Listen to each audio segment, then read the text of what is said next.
The underground poker room beneath the Grand Meridian Hotel exists in a kind of permanent twilight, where no clock can measure time and the outside world feels 1,000 miles away.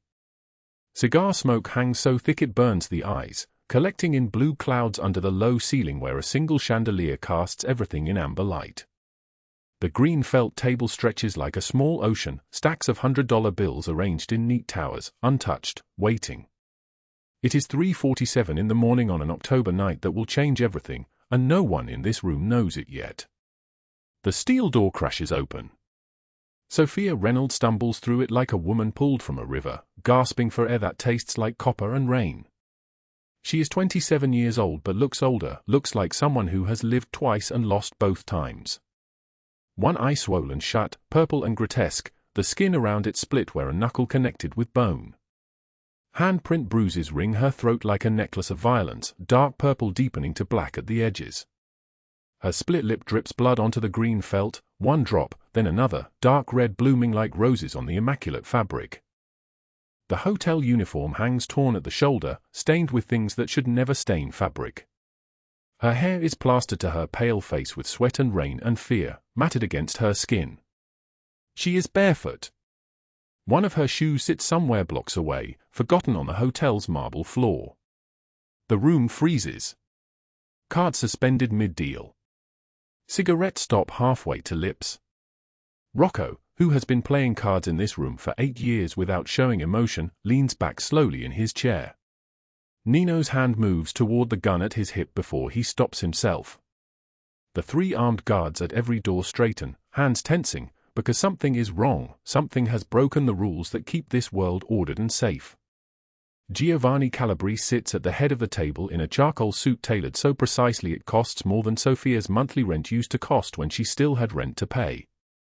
His white shirt is open at the collar, showing the kind of confidence that comes from being the most dangerous person in any room, and he has been the most dangerous person in many rooms. His gold watch catches the dim light when he moves, a Patek Philippe worth $43,000, and he wears it the way other men wear nothing, unself-consciously, as if money itself bends toward him. His dark eyes, storm dark, ancient dark, lock onto Sofia's broken frame. Something shifts in his expression.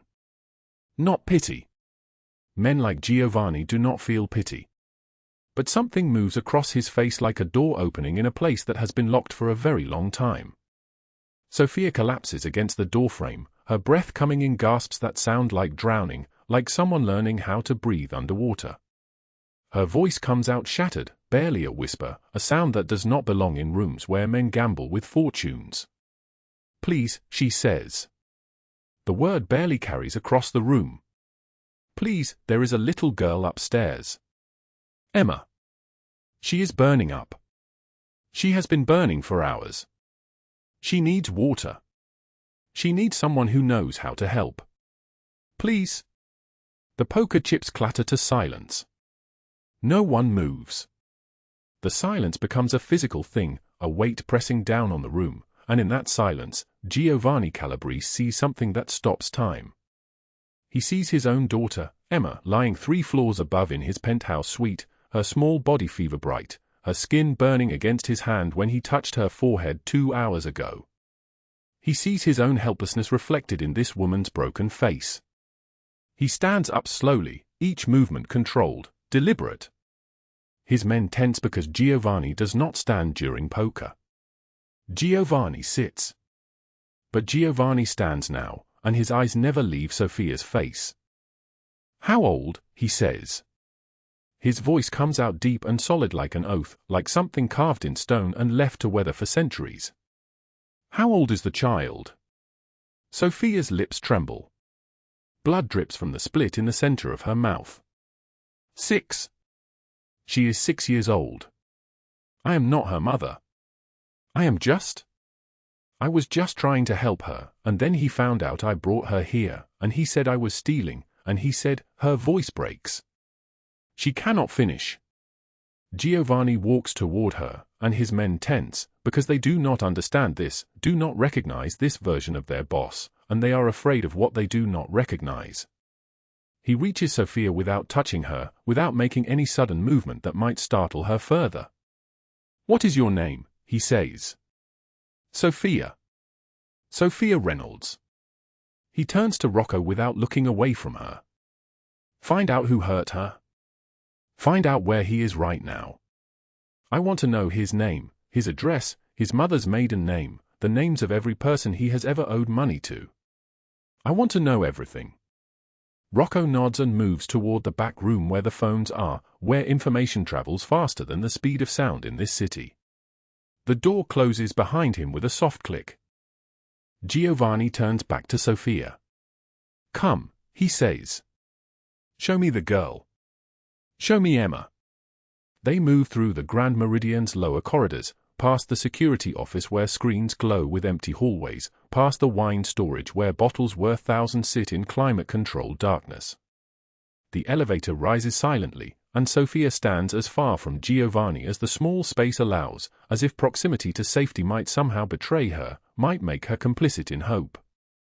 The penthouse occupies the entire 42nd floor. Floor-to-ceiling windows reveal San Francisco sprawled below, the Golden Gate Bridge suspended in darkness like a prayer someone forgot to finish.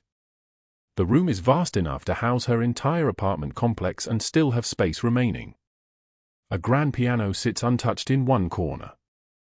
Original paintings hang on the walls, each one worth more than everything she will earn in her lifetime. But none of this registers. Sofia moves only toward the sound of breathing, shallow and fast, coming from a room down the hallway. Emma lies on a bed large enough for 6 people, a small shape in the center of whiteness. She is 6 years old and burning, her skin flushed so red it looks like fever is boiling beneath the surface.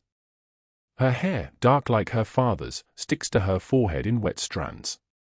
She is unconscious but not peaceful, her small body restless, searching for a position that will not hurt. Sofia moves to the edge of the bed without hesitation. She reaches out and places her hand on Emma's forehead, and the child's skin burns like she is touching a stove. She pulls her hand back, her eyes wide. How long? Giovanni says behind her. His voice has changed. There is something in it now that was not there before, something that sounds almost like fear. Since yesterday morning. I brought her here around 6 o'clock. I was not supposed to leave the hotel, but she was alone, and she was so small, and no one else would help her, and I remembered you lived here, and I thought, Sofia stops. I should not have brought her. I should not have broken the rules. Giovanni walks to the other side of the bed and looks down at his daughter, and for a moment, he is not the most dangerous man in San Francisco. He is just a father watching his child slip away toward a fever no doctor has been able to break. The expensive suit, the gold watch, the empire of fear he has built, all of it becomes useless, becomes worse than useless, becomes a kind of cruelty that the universe inflicts on those who believe money can buy anything. You broke the rules to save her, Giovanni says quietly. You broke the rules of the hotel, the rules of survival, the rules that keep people like you invisible. You broke them for a child that is not yours.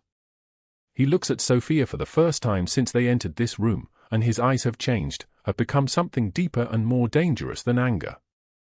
They have become something that looks almost like understanding. No one has ever broken the rules for Emma before, he says. Everyone who works for me, everyone in my life, they follow the rules because they are afraid. But you broke them because she was burning. Outside, beyond the floor-to-ceiling windows, San Francisco sleeps. The rain continues to fall, October rain, cold and relentless, drumming against the glass like 1,000 fingers trying to get in. The city is unaware that anything has changed. The city does not know that in this penthouse, in this moment, a man who has spent his entire life controlling every variable is discovering that control is an illusion, and that sometimes a barefoot woman in a torn uniform matters more than all the money in the world. The penthouse falls silent except for the sound of rain against the windows, steady and cold, drumming like a heartbeat that refuses to stop. Sofia Reynolds stands beside the bed where Emma Calabrese lies fevered and small, her 6-year-old body barely a shape under the white sheets, and Sofia's hand, calloused from 8 months of scrubbing floors and washing dishes, rests on the child's forehead, checking for heat the way a mother would, the way she checks on her own Emma back in Ohio, the daughter she has not held in 6 months because she cannot afford the bus ticket home. Giovanni Calabrese watches from the doorway, and something in his chest breaks open like a lock no one should ever be able to break. This woman came into his house 2 hours ago bleeding and broken, brought here by chance and storm, and now she sits beside his dying daughter and sings to her in a voice like a prayer, like a candle in the wind, singing a lullaby in Spanish that his Emma does not understand but somehow needs to hear anyway. He does not move. He does not speak. He simply watches. Outside, the October night screams.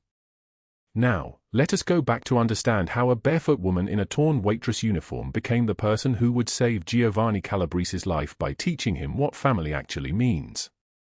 The morning began at 5:38 a.m. in the darkness of a converted closet beneath the stairs. 6 feet by 4 feet. No window. A twin mattress on the floor where Sofia Reynolds woke with her back aching and her heart heavier than it had any right to be.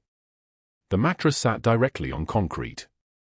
A bare bulb hung from the ceiling that she was not allowed to leave on after 11 p.m. because Evelyn Blackwell said it ran up the electric bill, and bills were something Sofia understood with the precision of someone who had nothing else to understand. She dressed in the dark, moving slowly so as not to hit her head on the slanted ceiling. Her waitress uniform hung on a nail. Her shoes, black orthopedic flats worn through at the heel, sat beside the mattress. She pulled them on without socks because socks were a luxury she could not afford, and her feet had learned to bleed in silence. The Blackwell house in Pacific Heights rose above Sofia like a cathedral made of stone and money. 4 stories. 12 rooms. An elevator. Her closet was a cupboard beneath the basement stairs, and she had lived there for 8 months, earning $800 a month, which sounds like something until you subtract the cost of living, the cost of survival, the cost of loving a child 750 miles away who you had not held since April.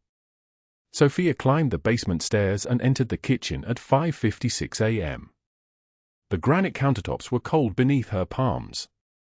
The refrigerator hummed with the kind of contentment that only comes from being full.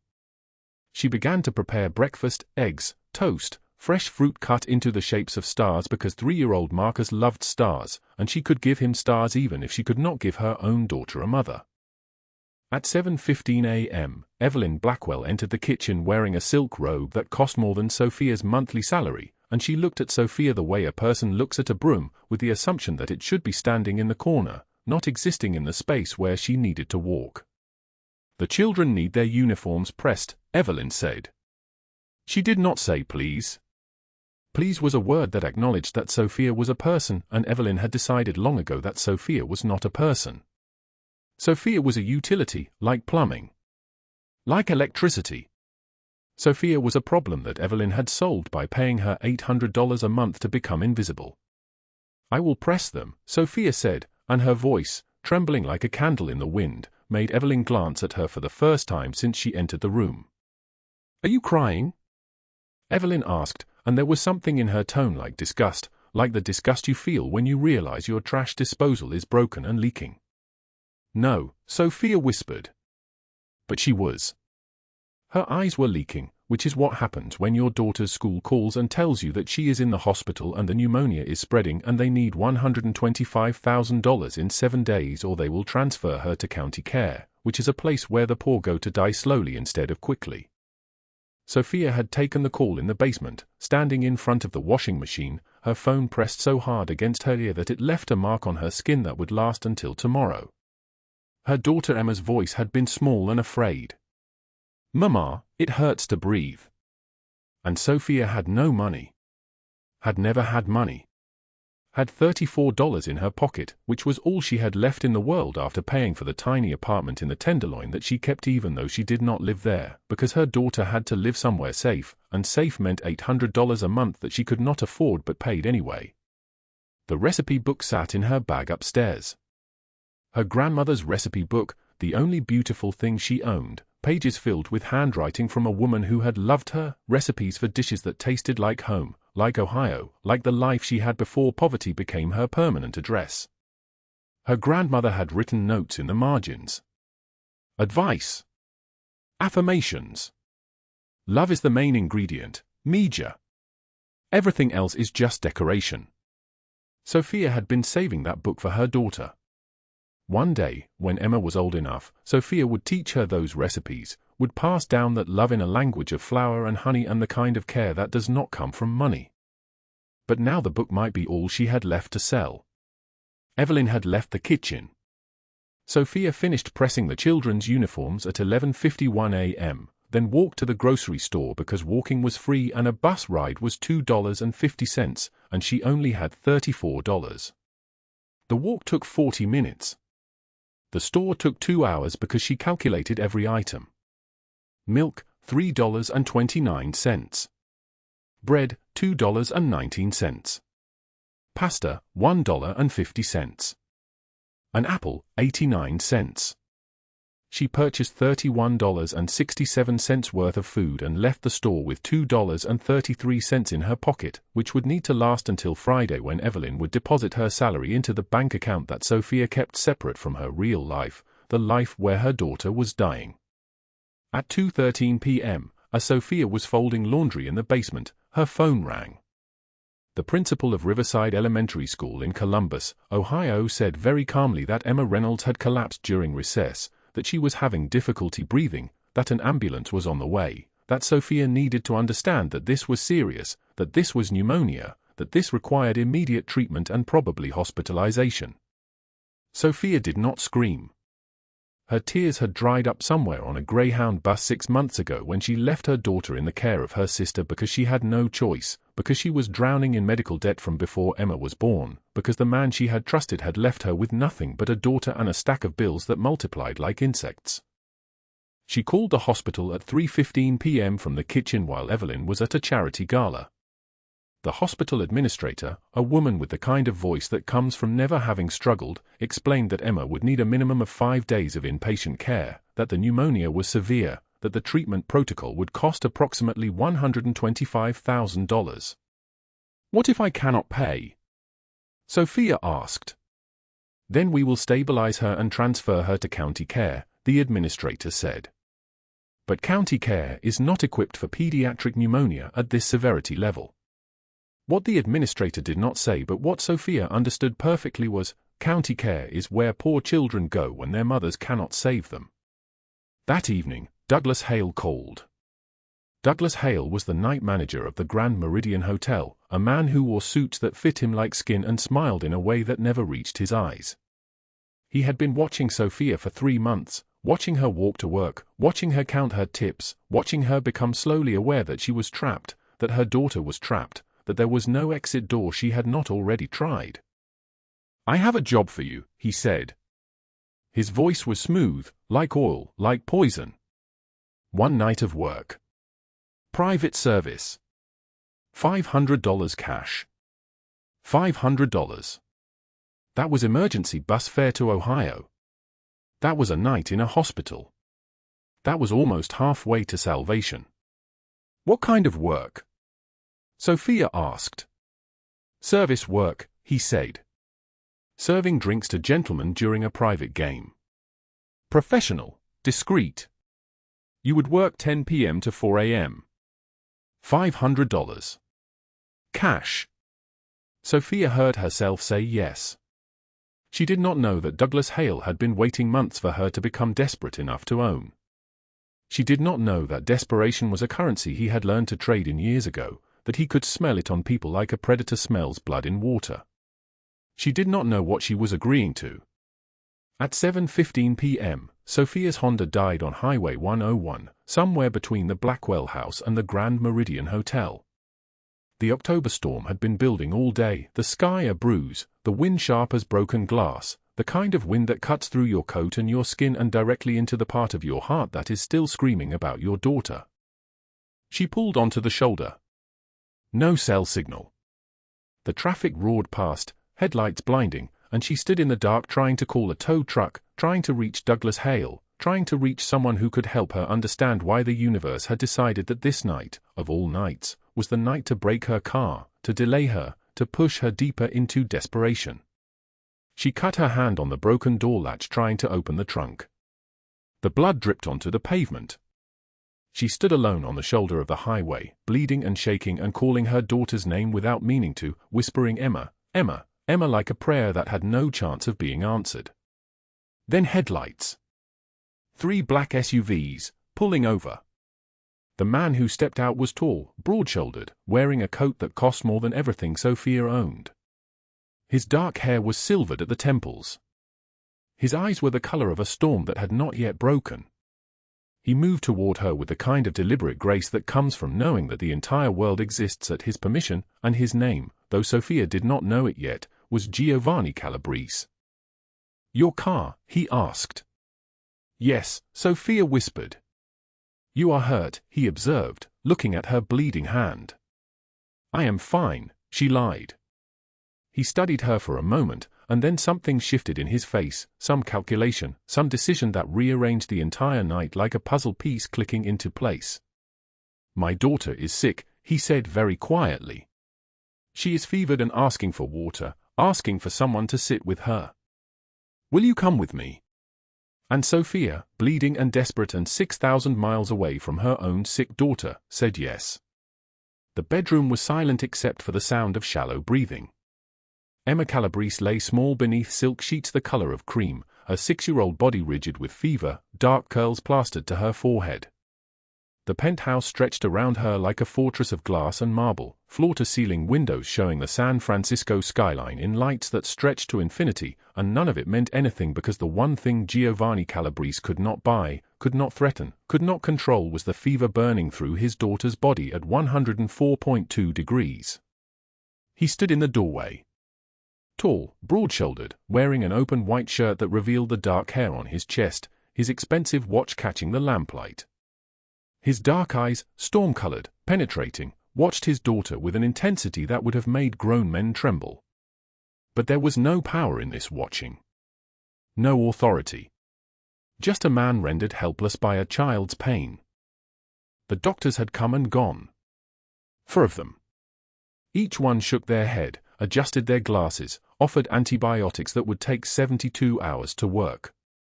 72 hours. Giovanni had stared at them like they had spoken in a language he did not understand. He controlled shipping routes across 3 states. He commanded 200 men. His word was law in every casino, every warehouse, every dark corner of this city. And he could not make his daughter's fever break in the next 6 hours. Emma stirred. Whimpered. Called out a name that was not her father's. "Papa, I am scared." Giovanni crossed to her in 3 strides, his movements controlled despite the rage building in his chest. Not rage at her. Never at her. Rage at the universe for its indifference, at his own powerlessness, at the God he had stopped believing in 30 years ago when his mother died screaming in a tenement with no doctor, no mercy, no one to hold her hand. He took her small hand in his. The fever was so intense her skin burned like she was already on fire. "I am here, Piccola. Papa is here." "It hurts," she whispered. "My head hurts so much." Rocco appeared in the doorway, tall, scarred across his left cheekbone, wearing black that cost more than most people's cars. He and Nino had been Giovanni's lieutenants for 15 years. They had seen him order men destroyed. They had never heard him speak to anyone the way he spoke to his daughter. "The woman from the highway is downstairs," Rocco said quietly. "In the kitchen." She asked if the child had eaten. Giovanni did not look away from Emma. "Bring her up." Rocco hesitated. "Sir, she is." "Bring her up. Now." 5 minutes later, Sofia Reynolds stood in the doorway of Emma's bedroom. She was still bleeding. The cut on her split lip had stopped oozing, but the bruises on her throat had darkened to the color of storm clouds. Her left eye was swollen nearly shut. Her white waitress uniform was torn at the shoulder. She looked like something that had been broken and was held together only by the force of her own will not to collapse. Emma's eyes opened when she heard footsteps. Sofia moved to the bed with the kind of instinct that cannot be taught. She had held her own daughter through fever 6 years ago, before the custody was taken, before Douglas Hale's manipulation had convinced a judge that a woman working double shifts could not provide a stable home. She knew this. The weight of a child burning with fever. The desperation of needing someone to stay. "Hey, sweetheart," Sofia said, and her voice, trembling like a candle in wind but gentle, so gentle, reached across the room to Emma like a hand extended in darkness. "I am Sofia. I am going to sit with you, okay? You are not alone." She pulled the chair close to the bed and sat without being invited. Giovanni watched from the doorway as Sofia took Emma's hand and held it. She did not speak much. She did not need to. She was simply present. That was the entire gift. For 3 hours, Sofia did not move. She sang a lullaby her own mother had sung to her, a wordless melody that seemed to make Emma's breathing slow, her body relax into something that was not quite rest but was closer to it than the rigid terror she had carried before. At one point, Sofia wet a cloth with cool water from the bathroom and pressed it to Emma's forehead, to the base of her small neck. She wiped the fever sweat from her temples with a tenderness that made Nino, watching from the hallway, turn away. In 15 years of working for Giovanni Calabrese, Nino had never seen anyone touch his daughter except nurses and doctors. His daughter had grown up surrounded by men in suits, by security, by silence. She had learned early that the most powerful man in San Francisco could not protect her from the things that truly hurt. At 11:47 at night, Emma's fever broke. The child opened her eyes, really opened them, aware and present instead of burning in delirium, and looked directly at Sofia. "You stayed," she whispered. Sofia's throat tightened. "Yes, baby. I stayed." Giovanni watched from the doorway, and something in his chest that had been locked for years, something that had calcified into stone and business and the cold mathematics of survival, shifted.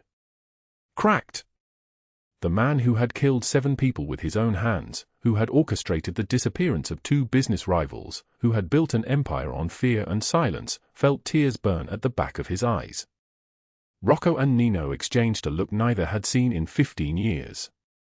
Their boss, the man who had taught them that emotion was a liability, that sentiment was weakness, that love was a word for people who had not yet learned how the world actually worked, was watching a bleeding woman hold his daughter's hand, and his eyes were glistening. Sofia stood slowly at 1 a.m. Her body was shaking with exhaustion. The adrenaline that had kept her moving was burning out. The reality of what had happened in that hallway downstairs was beginning to creep back in, whispering about consequences and pain and the fact that she still had a poker shift to work, a debt to pay, a life that was still collapsing in real time. "I need to go," she said quietly. "Douglas Hale is expecting me downstairs for the poker shift. If I am late, he will fire me." The temperature in the room changed. Giovanni's expression hardened in a way that made even Rocco step back slightly. "Douglas Hale." "Yes," Sofia said, not understanding the shift. "I work for him. I work for Evelyn Blackwell too, as a nanny to her children, but the night shift is his operation. I am already late." "He will?" She stopped because Giovanni was no longer looking at her. He was looking past her, at something only he could see. His jaw was clenched so tight a muscle twitched beneath the skin. "How much do you owe him?" Giovanni asked. $300, Sofia whispered. "But I only have $34. I have 7 days to earn the rest, or he said he would." Her voice broke. "He said he would contact immigration about my mother. She is not legal. She is sick. If she is deported, I will lose my housing assistance, my—" "You owe him $300, Giovanni repeated, and his voice was no longer the voice of a man speaking to a woman. It was the voice of someone running calculations in a language that had nothing to do with numbers and everything to do with retribution. Nino moved to the hallway, understanding without words that whatever came next would change things in ways that could not be undone.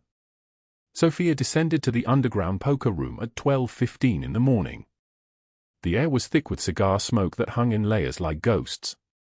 The green felt tables glowed under dim lights that had been specifically designed to make winning and losing feel like the same thing.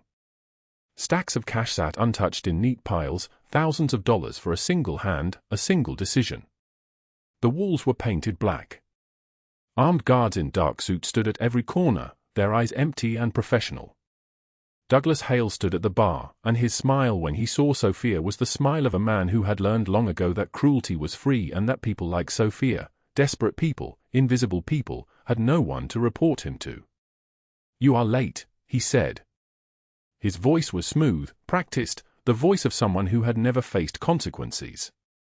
"I warned you about being late, Sofia." Sofia's hands shook as she tied on her apron. "I apologize. My car broke down on the highway. It will not happen again." "No," Douglas agreed. "It will not. Because if it does, I will have no choice but to report your mother's immigration status. You understand?" She understood. For 2 hours, she moved through the poker room like a ghost, carrying trays of whiskey and gin, ignoring the hands that reached for her, the comments whispered as she passed. Douglas watched from behind the bar, his eyes tracking her with the intensity of a predator who had already decided on the kill. At 2:34 in the morning, Evelyn Blackwell arrived. She was tall, blonde, dripping in diamonds that threw light across the dark room. She wore a dress that cost more than Sofia earned in a month. Her smile was all teeth and no warmth. This was the woman Sofia had worked for as a nanny for 3 years, caring for 2 children while Evelyn spent her days at charity luncheons and her nights destroying the people who served her.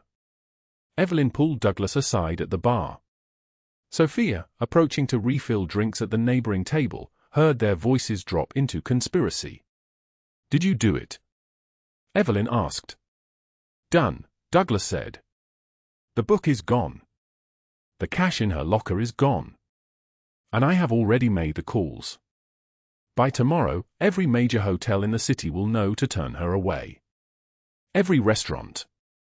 Every family looking for a nanny." Douglas smiled like he had just won the lottery. "She is finished." Sofia's hand froze mid-motion. The glass pitcher she was holding suddenly weighed 1,000 pounds. Evelyn turned and locked eyes with Sofia across the room, and her smile sharpened into something that looked like victory. She rose and walked directly to Sofia, her heels clicking against the black floor with the precision of a countdown. "Sofia," Evelyn said. "Perfect timing. I have been meaning to tell you. We found some items missing from the house. A bracelet. Some cash. About $500 worth, actually." "I did not take anything," Sofia whispered. "No, of course not," Evelyn said. "But Douglas has agreed to hold your final paycheck, 2 weeks' wages, $340, until we sort this out. It is the only fair way to handle it, do you not think?" Sofia's mouth opened but no sound came out. "Oh, and that recipe book," Evelyn continued, her voice dropping into something almost conversational, almost friendly, which somehow made it worse. "The one with all the little notes in the margins.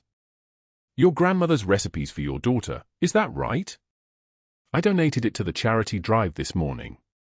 Such a mess, all those scribbled notes. I am sure someone else will find value in it." The recipe book. The grandmother's recipes with notes in the margins, notes meant for Emma, the daughter in Ohio, the child Sofia had not held in 6 years and never would hold again because Douglas Hale and Evelyn Blackwell had made sure of it. "And one more thing," Evelyn said, and now she was leaning in close enough that Sofia could smell her perfume, something French and expensive that smelled like money. "I have made some calls. To the hotels where you applied, the restaurants, the families looking for childcare. I may have mentioned that there were some concerns about your honesty, your reliability, perhaps even your character." Evelyn smiled. "I think you will find it difficult to find work in San Francisco after tonight." Douglas appeared at Evelyn's elbow. He poured himself whiskey from a bottle that cost more than Sofia's car had cost before it broke down on the highway. He did not offer her any. He did not need to. The message was clear. She was finished. Erased. Invisible in a way that would last forever. Sofia stood there, the last $34 in her pocket, her only possession stolen, her future demolished in the span of 2 minutes, and something inside her broke like a window hit with a stone. She turned to leave. Douglas's hand shot out and grabbed her wrist. Not gently. with the kind of force that leaves bruises you can see for weeks. "Where do you think you are going?" he hissed. "Shift is not over. You still owe me." "I do not have your money," Sofia said, and her voice was so quiet it was almost inaudible over the sound of the poker game behind them, the clink of chips, the exhale of men winning and losing fortunes. "Then you will work it off," Douglas said. "Overtime rate is $200 an hour. You owe me 5 hours. That means you work until 7 in the morning." "I cannot." He squeezed her wrist harder.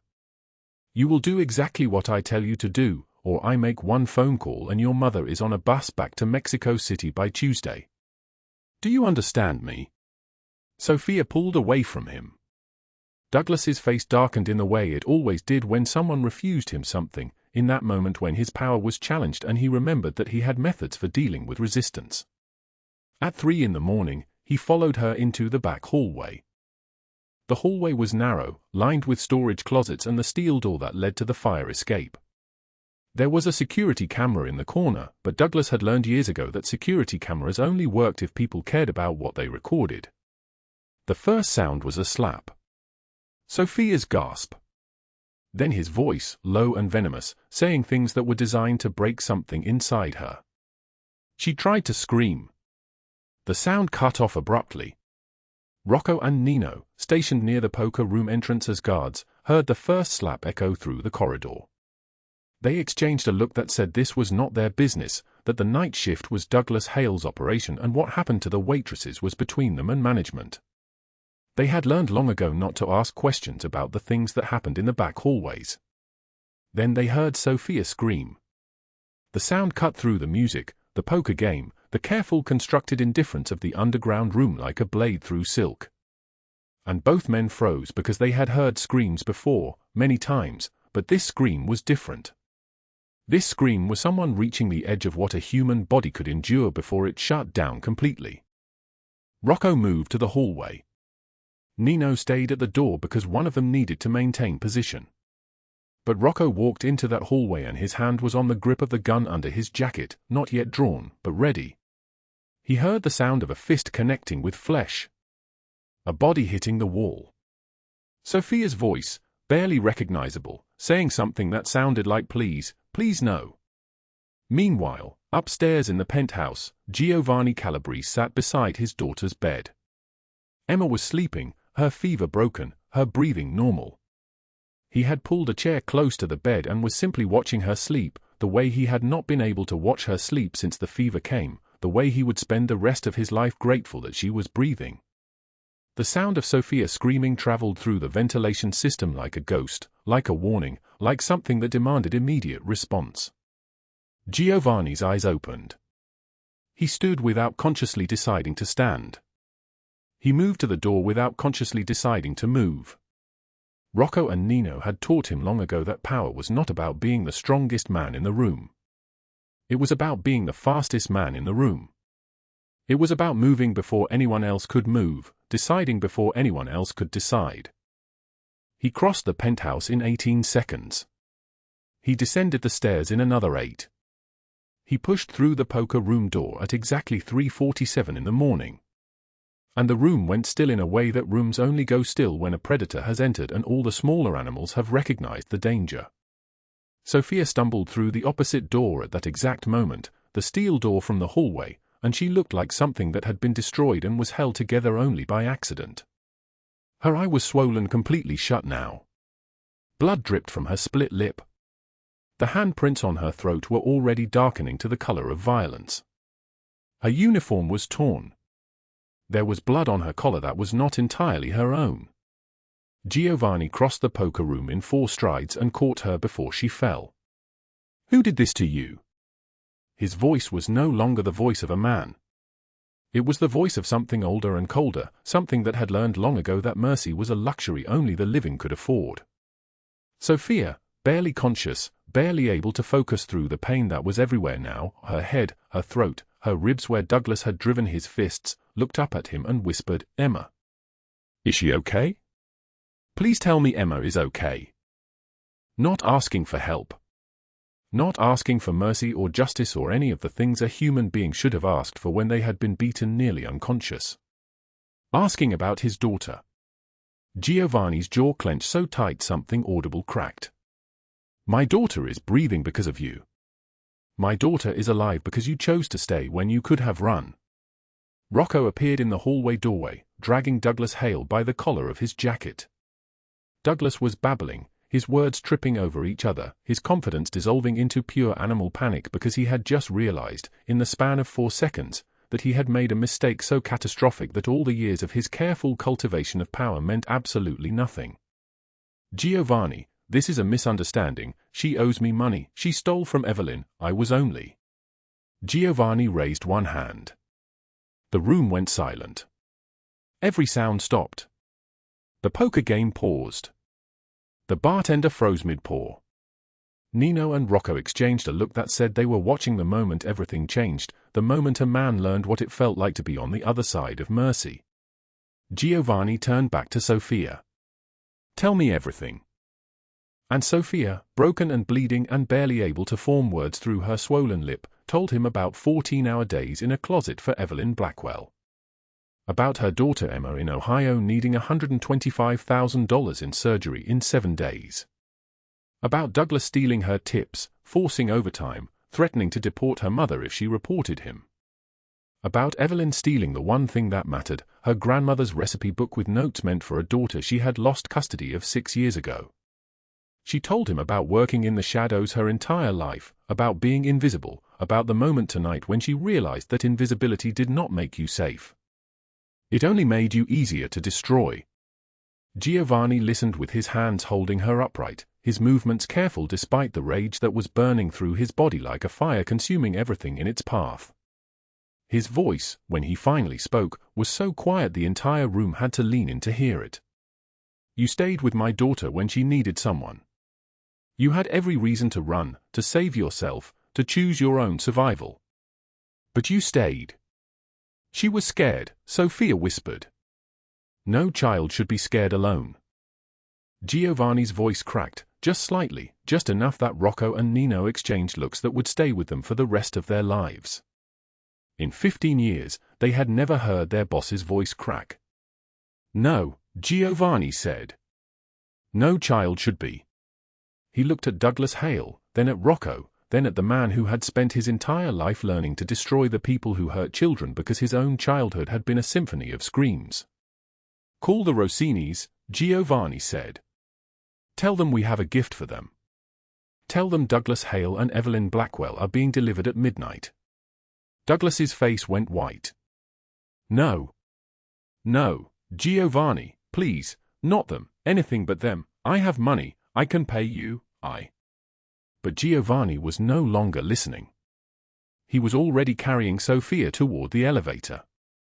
The alarm on Evelyn Blackwell's phone chimed at 4:22 in the morning, and she jerked awake in her California king bed, silk sheets pooling around her waist. The text message glowed against the darkness. Ms. Blackwell, you are needed at the Grand Meridian Hotel immediately regarding theft charges against your account. Security checkpoint, basement level. Come alone. Her heart hammered. Theft. Her theft. The recipe book, the $34, the lie she had spread like poison through the social circles where Sofia Reynolds tried to exist. Evelyn sat up, her Cartier diamond catching the moonlight, and she laughed, a sharp sound that cut through the silence of her penthouse. Theft charges meant arrest. Arrest meant exposure. But exposure of what? She had been careful. She had covered her tracks. And more importantly, she had made sure that when this moment came, when Sofia finally broke and reported her, no one would believe a nothing, a nanny, a woman with no resources and no witnesses. Evelyn pulled on her gala dress from the night before, the Valentino still perfect, the fabric still holding her body like armor. She checked her reflection, flawless. Powerful. A woman who belonged in rooms like the ones at the Grand Meridian, where important people conducted important business. She grabbed her phone, her purse, her car keys. By the time she reached the basement parking garage, she was already composing the story in her mind. Sofia had stolen from her. Sofia had forged documents. Sofia had made threats. Poor, desperate Sofia, finally showing her true colors. The drive across San Francisco took 15 minutes. Evelyn's Mercedes hummed through empty streets, through neighborhoods where people like Sofia worked night shifts in restaurants they would never own, in homes they would never pay off. She thought about the recipe book, that ridiculous thing, sitting in the charity donation bin where Rocco had retrieved it. Evelyn had taken it on impulse, really. A trophy. Proof that Sofia was nothing, owned nothing, was nothing. Even her grandmother's love could be tossed away like garbage. At 5:03 in the morning, Evelyn pulled into the underground garage of the Grand Meridian. Her heels clicked against concrete as she walked toward the elevator, each footstep echoing like a countdown. The security guard nodded her through. She descended into the basement, into the poker room, into the moment that would unravel every careful lie she had ever told. The room was exactly as it had been in the stories she had heard whispered at charity galas, all green felt and dark wood and the smell of expensive cigars and older money. Giovanni Calabrese sat at the head of the table, his shoulders broad enough to hold entire cities, his eyes the color of a storm that had not yet broken. To his right sat Sofia Reynolds, her face cleaned now, her injuries bandaged, her eyes no longer swollen shut. She looked almost human again. Almost like the woman Evelyn had employed, broken and discarded. And on his knees, trembling like a leaf in a November wind, was Douglas Hale. Rocco stood behind him, one hand on his shoulder, the other holding a gun with the casual confidence of a man who had held guns in dark basements for 15 years. Evelyn's smile died somewhere between her heart and her face. "What is this?" Her voice cracked on the question. Giovanni gestured to the chair across from Sofia. "Sit." Evelyn Saturday. Her hands were shaking now, though she tried to hide them under the table. She had miscalculated something. She had missed a variable. She had assumed Sofia was being arrested, but the way Giovanni was looking at her, like a man studying something that needed to be corrected, told her the mathematics had shifted entirely. Giovanni slid something across the green felt table. The recipe book. Old, worn, the pages soft as skin from years of being held by hands that loved, by fingers that traced the margins where her grandmother had written notes in fading blue ink. "You stole this," Giovanni said. Evelyn laughed, but it came out wrong, hollow. "That old thing? I was doing her a favor, really. She should have been grateful we employed her at all. You stole from a woman who poured everything into your children." Giovanni's voice was flat, informational, the way a judge might describe a crime. "You spread lies designed to destroy her future. You enjoyed her suffering. She is nobody." The words came out before Evelyn could stop them, reflexive, automatic. "A nanny. A temporary employee. She should be grateful." Sofia's voice interrupted, small and shattered like glass. "I loved your children like they were my own. I sang to them when they had nightmares. I stayed up through fevers and fever dreams and the weight of being the only adult in the room. I made their lunches with recipes from this book, recipes my grandmother taught me when I was smaller than they were. Recipes I wanted to pass to my own daughter someday." Sofia's hand trembled as she picked up the recipe book, as she held it against her chest. "And you stole the only thing I had left of her. You threw it away like it was nothing. Like I was nothing." Evelyn's face hardened. Her hands gripped the edge of the table. "Then maybe you should have." Giovanni's fist came down like thunder against the green felt. The sound echoed through the room, bounced off the walls, hung in the air like a promise. Everything stopped. Breathing. Heartbeats. Time itself seemed to pause in the face of that controlled, absolute violence. "What would you have me do?" Giovanni asked Sofia, his voice gentle now, which was somehow worse than the fist, worse than the gun behind Douglas, worse than anything Evelyn had ever heard. Gentleness from a man who had power was not mercy. It was calculation. Sofia looked at Evelyn for a long moment. She looked at Douglas on his knees. She looked at the recipe book in her hands, at the fading blue ink that was all she had left of a woman she had never known but whose blood ran through her veins, whose love was written in margins, whose legacy was being held by a woman who had been stripped of everything else. "I want my daughter to have the surgery," Sofia said quietly. "The one we can't afford. I want to go home. I want them to never hurt anyone the way they hurt me. I want to disappear from their minds the way they tried to disappear me from the world." "Done," Giovanni said. He looked at Rocco without turning his head, a gesture so small most people would have missed it. But Rocco understood. Rocco had understood Giovanni Calabrese for 15 years, had learned to read the language of his silences, the grammar of his movements. Rocco nodded toward the door. "The Rossinis?" he asked. "Outside," Giovanni said. The 3 black SUVs were waiting in the alley behind the Grand Meridian, their engines idling softly, their windows tinted so dark you could not see the faces of the men inside. Marco Rossini stepped out first, his scar running from his left eye to his jaw like a souvenir from a conversation with a knife. His grin was terrible. Behind him came 6 more men, all dressed in black, all moving like they had done this 1,000 times before, which meant they probably had. Douglas Hale broke. He collapsed onto the wet pavement, his expensive shoes scraping against asphalt, his body folding in on itself like a puppet with its strings cut. "Please," he sobbed. "Please, Giovanni, I served you for years, I have money, I can pay you, I have connections, I have." Giovanni's voice was ice. "You served yourself. You stole from the weak. You broke the code that says we protect those who cannot protect themselves. You hurt a woman who showed my daughter more kindness in 3 hours than you have shown anyone in your entire life." Giovanni turned to Marco. The 2 men exchanged a look that contained 15 years of rivalry, of wars fought in shadows, of business conducted in basements. "They are yours," Giovanni said. "Make them disappear." Evelyn screamed.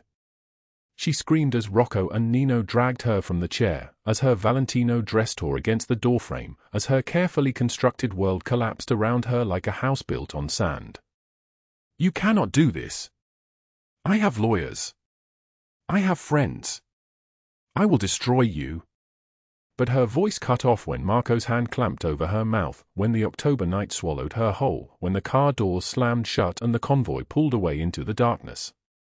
Douglas was dragged behind her, his sobs echoing across the wet pavement, fading like a curse that could finally be forgotten. Sofia watched from the doorway of the poker room, Giovanni beside her, her grandmother's recipe book held tight against her chest. The taillights of the black SUVs disappeared into the distance like dying stars, like hope being swallowed by night, like the end of a story written in blood and silence. "What will happen to them?" Sofia whispered. Giovanni's answer was simple. "They will understand what it feels like to be powerless." He turned to her, and in his eyes was something that had not been there before the storm, before she arrived broken and bleeding on a highway. "You stayed with my daughter when no one else would. You chose love over fear. That makes you everything." The October wind carries the smell of salt and distant rain as Sofia Reynolds stands on a penthouse balcony suspended 43 floors above San Francisco. The city spreads below her like a circuit board of light, each window a small story, each street a path she did not walk. She is wearing a cashmere coat she bought herself. The fabric costs more than she earned in 3 months at the diner. 1 year has passed since that night in the underground poker room. 1 year since the black SUVs disappeared into darkness with Evelyn's screams still echoing off the wet pavement. 1 year since Douglas Hale was handed to the Rossini family and dragged into a future he would spend in a federal prison cell, 40 years stretching ahead of him like a sentence written in concrete and regret. The doorbell rings at 8:47 in the evening. Sofia turns from the balcony, her hand still gripping the railing. She does not know who stands on the other side of the door. She has become cautious about surprises. The wind continues its steady knife-edge whisper through the city canyon behind her. She opens the door. Giovanni Calabrese stands in the hallway, flanked by Rocco and Nino. He is holding a small gift bag made of cream-colored silk. His cashmere coat hangs from his shoulders like it was built for him alone, which it was. The scar running from his left eye to his cheekbone catches the hallway light. Behind him, the elevator doors slide shut with a whisper like a confession being swallowed. "Sofia," he says, and his voice carries the weight of something he has carried for 365 days. "May I come in?" She steps aside without speaking. Her daughter Emma is asleep in the guest room down the hall, recovered now, thriving, her lungs clear and her fever a memory that no longer wakes her at 3 in the morning. Sofia's own apartment in Ohio was sold 3 months after she accepted Giovanni's job offer. The modest furniture, the scratched dishes, the sheets thin from 100 washings, all of it went to Goodwill or to families worse off than she had been, which seemed impossible until it happened. Giovanni enters the penthouse. He moves with the careful attention of a man walking into a space that does not belong to him, which is unusual. He owns 10 buildings in this city. He owns the land beneath this building. But this apartment is Sofia's. Everything in it she earned. The distinction matters to him in a way that surprises him. "Can we talk out there?" he says, gesturing to the balcony. They stand in the cold wind, 2 figures framed by October darkness and electric light. Giovanni is silent for a long moment. His fingers work the silk bag, creasing it, releasing it, a small repetitive movement that betrays the earthquake happening beneath his composure. "I need to tell you something I have carried," he begins, and each word emerges like it has been rehearsed 1,000 times in 1,000 sleepless nights. "That night you stumbled into the poker room with your eye swollen and your throat bruised, I saw myself. Not the man I am now. The boy I was. 7 years old. My father broke 3 of my ribs because I burned dinner. He left me in the garage in winter for 6 hours as punishment. No coat. No blanket. Just cold and the knowledge that I had failed at the only thing he asked of me." Sofia watches his hands. They tremble slightly, which she has never seen before. Giovanni Calabrese's hands do not tremble. "I swore," he continues, "when I clawed my way out of that poverty, when I built this organization from nothing but rage and will, that no child would ever suffer like I did. I made that vow in blood. I kept it. Every child in my organization is protected. Every family that works for me knows their children will never go hungry, never be cold, never be afraid because of me." He turns to face her directly. His eyes are the color of storm clouds gathering. "But then my daughter burned with fever that I could not cure with money or power. I was powerless. For the first time in 32 years, I was that 7-year-old boy again, helpless and terrified. And then you came. Bleeding from places that should have killed you. With every reason to run. With a daughter of your own who needed you. And you stayed with my Emma. You held her hand through the night. You sang to her. You poured everything you had left into a child who was not yours." Sofia's breath catches. She can see it, visible in the cold air, becoming part of the night. "I watched you do this," Giovanni says, "and I understood something I had forgotten in the years of building power. That family is not always bound by blood. Family is the people who choose to stay when the storm arrives. You chose to stay. Even when the storm was destroying everything." His voice breaks on the final word. It is a small fracture, barely audible, but it cracks open something massive in the space between them. Sofia's eyes fill with tears. They spill down her cheeks without permission. "You saved my daughter's life. You gave me a future when mine had been erased by people who saw me as nothing. How do I thank you for that?" "You already did," Giovanni says. "Every day you show up for these children at the foundation. Every family you help navigate services they did not know existed. Every life you change because you remember what it felt like to be invisible. That is how you thanked me." He reaches into the silk bag and pulls out her grandmother's recipe book. It has been restored. The leather binding is deep brown, soft as skin. The spine is reinforced with gold thread. Every page has been carefully preserved.